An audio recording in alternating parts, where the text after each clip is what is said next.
Hey guys, welcome back to my channel. So today I wanted to share with you guys 5 ways, that was 10, 5 ways that studying abroad has changed me. Ways that studying abroad has, shifted my perspective. Studying in the US has, made me see things in a different light. So these are ways that I consider myself to have changed a bit. So yeah, stick around for that. First and foremost, thank you for clicking on this video. If you're new here, hi, I'm Prevailor and you're watching The Foreign Story. Here we aim to provide information and resources for current and prospective international students who aim to study in the US. So if you have any questions or concerns about studying abroad, especially in the US, just leave your comments in the comment section down below and I will be sure to address them.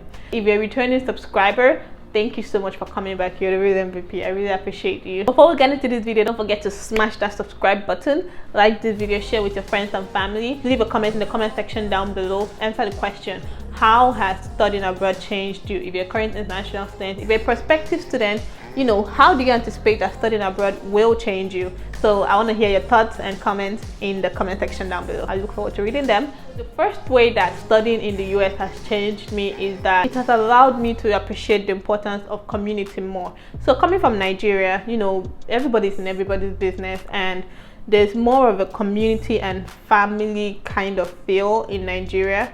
And you know everybody down your street, your neighbors, everybody, and like there's this kind of community feel where if you need something, you can just go to your neighbor. If you need salt, you can go to your neighbor to go and ask. If you need Maggi, if you're out of Maggi or crayfish or something, you can go to your neighbor to ask. There's this community feel that we have in Nigeria that is not here. When I came to the US, I noticed that everybody just on their own here. So is the word Oyo, OYO, on your own, is very, very, very very, very prevalent here. Like, it was so obvious.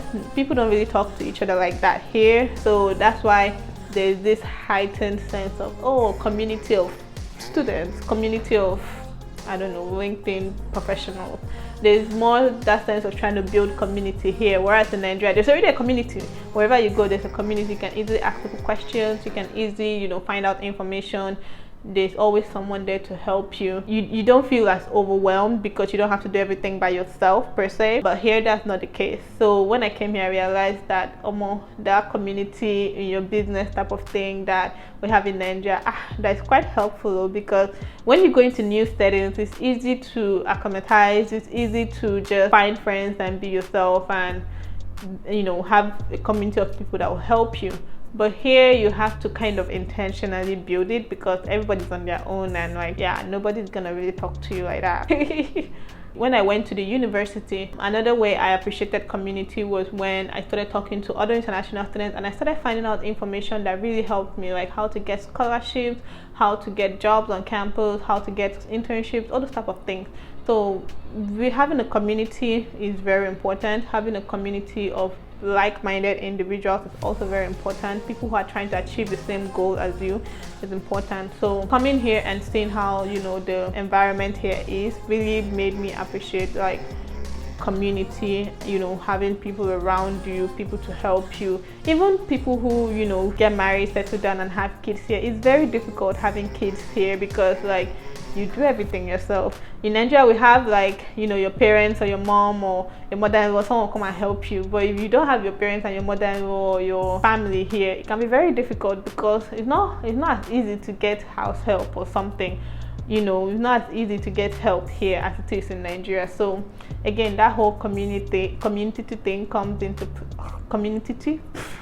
that whole community thing comes into play. It's very different here. So coming here kind of made me appreciate having a community more. So another way that the US changed me is that it made me more aware of eating healthy eating, how food affects your body, those type of things. I mean, growing up in my family, I already knew about this, and because my mom and my dad, they're very health conscious, I kind of had an idea about this, but maybe because I wasn't really thinking about it for myself per se, so I wasn't really intentional, I guess that's the word, intentional about it. But coming here, seeing all the food that they eat here, eat a lot of junk in America, I'm not even gonna lie.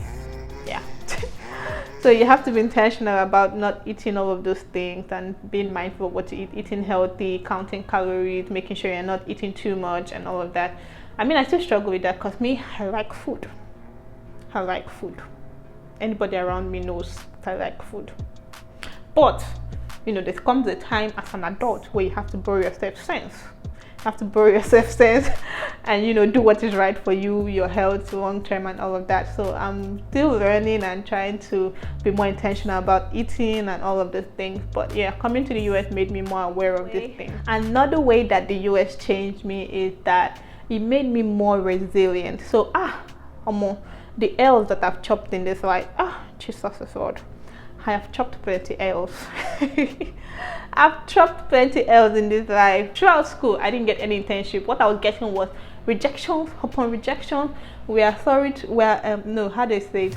Thank you for interviewing with.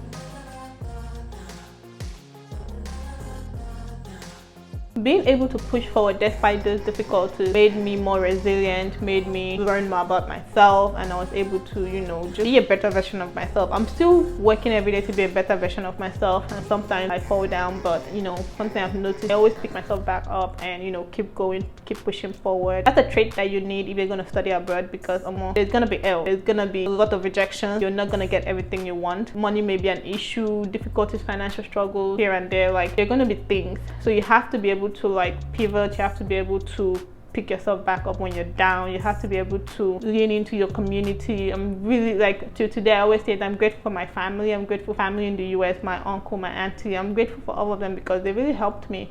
And I'm grateful for my friends, my husband, everybody. Like, I'm really grateful for my entire family because, like, they were there for me when times were tough. When it was tough, when it was difficult. Sometimes when I call my sister, I'll be crying because things were tough. Like, it was bad at some point, but I thank God, you know, everything, all this thing just served to make the story sweeter. It served to make the story sweeter. So yeah, I'll say that being abroad has made me more resilient and all of that. So to tie in with my previous point, being abroad has also made me more independent. There were sometimes I had to hustle for my own bread. When things were difficult in Nigeria, my parents were unable to, you know, send money or something, I had to hustle, find a job, look for how to pay my rent and all of those type of things. So my dear, there was a time where it was bad, but it brought out my hustling spirit. It made me more independent, made me realize that it's only myself that I have in these ways. I mean, I have my family and everything, I have my uncle, I have my auntie and everybody, but at the end of the day, it's still myself that I have, because whatever I'm doing is all in my name and it's all in my head. Those are the 5 ways that I would say that being abroad has changed me significantly. So let me know in the comment section, how has being abroad changed you? If you're a current student, answer that question. If you're a prospective student, answer the question, how will, you know, being in the US change you? How do you anticipate that it would change you? What do you think is gonna change about you based on stories you've heard about, you know, how the society is here and all of that? So how do you think it's gonna change you? And don't forget to hit that subscribe button, like this video, share with your friends and family. Please share this video and subscribe. Tell your friends and family about this channel. Let them come subscribe. We share valuable information here. We only aim to add value. We don't take away value, we add value. We make your life more meaningful. So this channel is a good one for you. Yeah, I'm talking to you. Yeah. So please do hit that subscribe button, share, like this video, and I will see you guys in my next one. Make sure to follow me on Instagram too, at The Foreign Story. Follow us on Instagram at The Foreign Story. We're trying to build up our Instagram community, so please follow us on there and reach out to me on Instagram if you want. If you have any questions or concern, reach out to me on Instagram or email me or leave a comment on YouTube here. I'll reach out. I'll always see the comments and I'll always answer your questions or concerns. Thank you for watching this video and have a good one. Bye.